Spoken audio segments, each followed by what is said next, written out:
ناس كتير مفكرة ان المصارع الجامد هو جامد عشان الاداء على الحلبة او جامد عشان جامد على المايك، ومسقطين جامد ان السيلينج مهم جدا جدا. السيلينج هو واحد من اهم الحاجات في المصارعة، واللي مش عارف يعني ايه سيلينج فهو ان المصارع بيبيع لك انه خد الضربة صح. وفي اساتذة في الحتة ديت زي بروك ليزنر ورومان رينز ودولف زيجلر وشون مايكلز، ولكن برضو زي ما في الحلو وفي الوحش.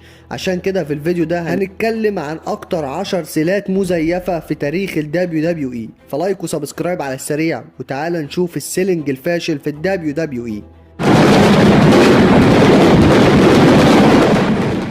رقم 10 معانا دين امبروز. طبعا احنا عارفين ان حركة الكيرب ستومب بتاعة سيس رولينز تعتبر من احسن الفينيشرز في تاريخ ال WWE. احنا شفناه بيعمل الحركة دي سنين طويلة، وكل مرة شكلها بيبقى جامد جدا، وكمان بتبان اقوى لما اللي قدامه يبيع الحركة صح. مثلا رومان رينز خلاها تبان جامدة جدا في الرويال رامبل، وكمان ملك السيلينج دولف زيجلر عمل واحد من احسن السيلات للحركة ديت. فزي ما انت شايف لما الكيرب ستومب بيتباع صح بتبان كأنها واحدة من اخطر الحركات في المصارعة، لكن لو اللي بيبيع الحركة عاملها بطريقة غريبة الحركة ممكن تبان مضحكة جدا. وده بالظبط اللي حصل في ماتش مع دين امبروز. امبروز اصلا كان معروف باسلوبه الغريب عن الدبليو دبليو اي. الراجل كان دايما مش متوقع في اي حاجة بيعملها، وده غالبا كان مناسب لشخصيته. لكن لما خد الكيرب ستومب الموضوع قلب ضده. المشكلة ان الحركة دي اصلا شكلها جامد لوحدها مش محتاجة اي مبالغة، لكن امبروز بالغ في السيلينج زيادة عن اللزوم، فبدل ما الحركة تبان اقوى خلاها تبان اضعف شوية. فالمشهد كان مضحك بصراحة، لكن لو انت بتحب المصارعة جد وبس فغالبا مش هتحب السيلينج ده. اما رقم 9 جي تي جي. حركة الكوبرا بتاع سانتينو ماريلا عمرها ما كانت حركة جدية أصلا. الفكرة كلها إن سانتينو بيلبس شراب في إيده بشكل كوميدي كأنه بيصحي تعبان وبعدين يضرب خصمه. الحركة دي دايما كانت معمولة عشان الضحك مش أكتر، والجمهور كان بيحبها لأن الكل كان فاهم إنها هزار. لكن في فرق كبير بين إنك تبيع حركة كوميدية وبين إنك تخليها تبان غريبة جدا، وده اللي حصل مع جي تي جي. بصراحة مصارعين كتير خدوا حركة الكوبرا وباعوها بشكل كويس. ناس زي دانيال براين كانوا بيعرفوا يتفاعلوا معاها بطريقة تحافظ على الكوميديا من غير مبالغة. لكن لما جي تي جي خد الكوبرا بالغ في السيلينج بشكل مبالغ فيه جدا، لدرجة انه خلى الحركة تبان فيك اكتر ما هي اصلا باينة. ولما تكون الحركة اصلا عبارة عن شراب في ايد المصارع فده بجد انجاز غريب. اما رقم 8 لارس سوليفان. حركة البلاك ماس بتاعت أليستر بلاك من الحركات اللي أصلا مش محتاجة أي مساعدة عشان تبان قوية. هي ببساطة ضربة دايرة بتلف وتيجي في وش الخصم، ولما الضربة بتيجي مظبوطة بتبقى واحدة من أكتر الضربات المقنعة في الدبليو دبليو إي.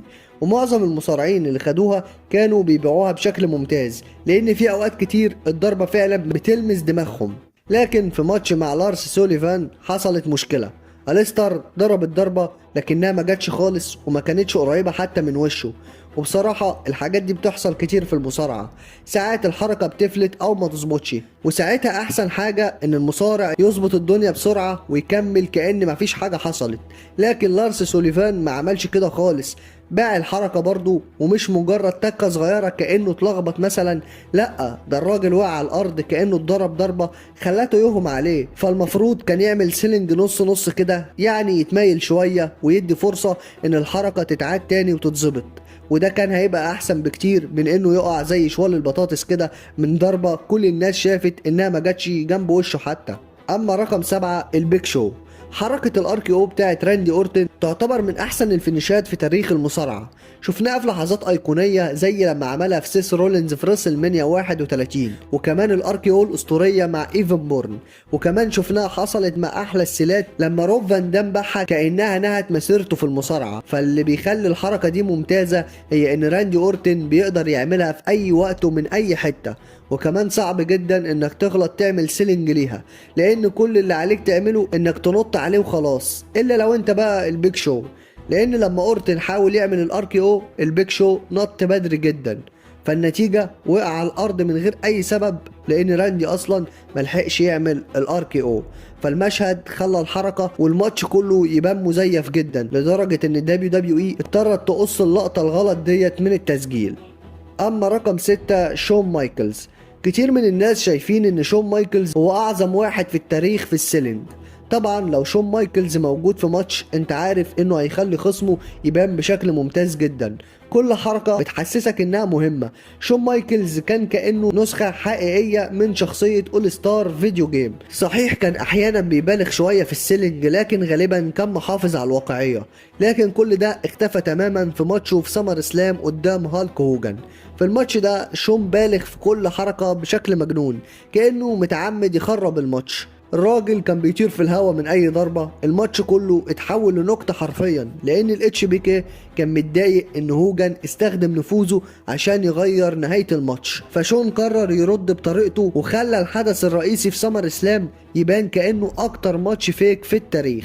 اما رقم 5 ليندا ماكمان. بصراحة بعيد عن شين ماكمان، عيلة ماكمان عموما مش مشهورة انها احسن حاجة في لعب المصارعة. يعني مثلا اول ستانر اتعمل في فينس ماكمان الراجل كان بيتخبط يمين وشمال زي السمكة اللي طالعة بره المية، وكان واضح جدا ان الموضوع مش حقيقي. لكن ده يبان حلو جنب لما تشوف الستانر اللي اتعمل في ليندا ماكمان، لانها ببساطة باعت الحركة في الاتجاه العكسي.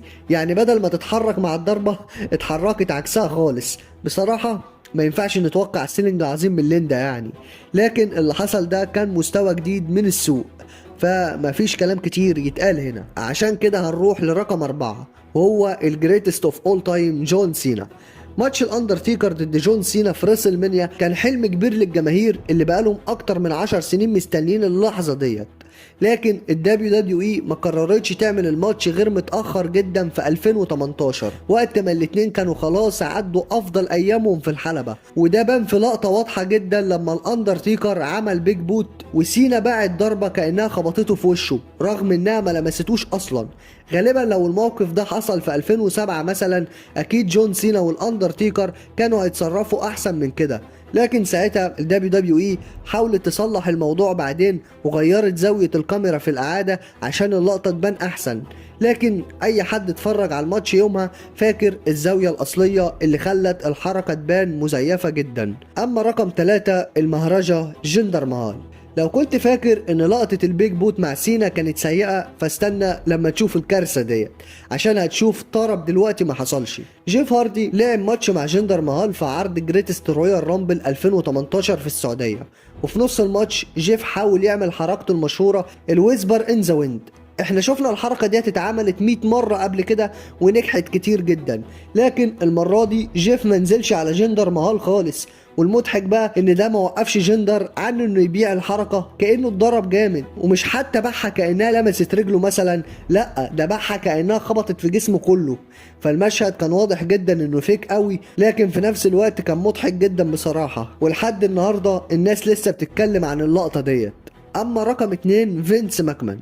من شوية اتكلمنا عن اول مرة فينس خد فيها ستانر من ستون كولد ستيف اوستن، وكان السيلينج مش حلو خالص، والستانر اللي اتعملت في ليندا ماكمان كانت اسوأ كمان. لكن اللي حصل في ريسل مانيا كان اغرب واحدة فيهم كلهم. وقتها فينس كان عنده 76 سنة واوستن كان 57 سنة، وده اصلا كان وصفة الكارثة عشان بعد ضربة الرجل في البطن فينس وقع من طوله حرفيا، والاتنين وقعوا ناحية الحبال قبل ما حتى يحاولوا يكملوا الحركة صح. المشهد كان مضحك بشكل غريب، لكن في نفس الوقت كان لذيذ جدا ان فينس ماكمان وستون كولد ستيف اوستن قدموا لنا اخر ستانر بينهم قبل ما عداوتهم التاريخية تتقفل للابد.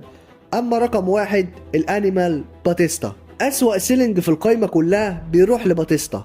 في عرض من عروض الرو مارك هنري جري على الحلبة وطلع بعدين زق باتيستا، والمشكلة ان رد الفعل كان متأخر جدا. باتيستا اتأخر لحظة كده وبعدين نط لورا بشكل مبالغ فيه جدا، فاللقطة طلعت شكلها سيء جدا، وبرغم انها باينة غبية وفيك لكنها بقت لقطة ما تتنسيش عند الجماهير. كل شوية الفيديو ده بيظهر تاني على السوشيال ميديا لان الناس بتحب تضحك عليه. يمكن باتيستا نفسه كان يتمنى ان اللقطة دي تتنسي، لكنها للأسف بقت واحدة من اشهر اللقطات المضحكة في تاريخ المصارعة. وبس كده، دول كانوا اكتر 10 سيلات مزيفة في تاريخ الدبليو دبليو اي بالنسبة لي. فلو انت بقى شايف ان في سيلينج يبان انه فيك اكتر من دول قول لي في الكومنتات.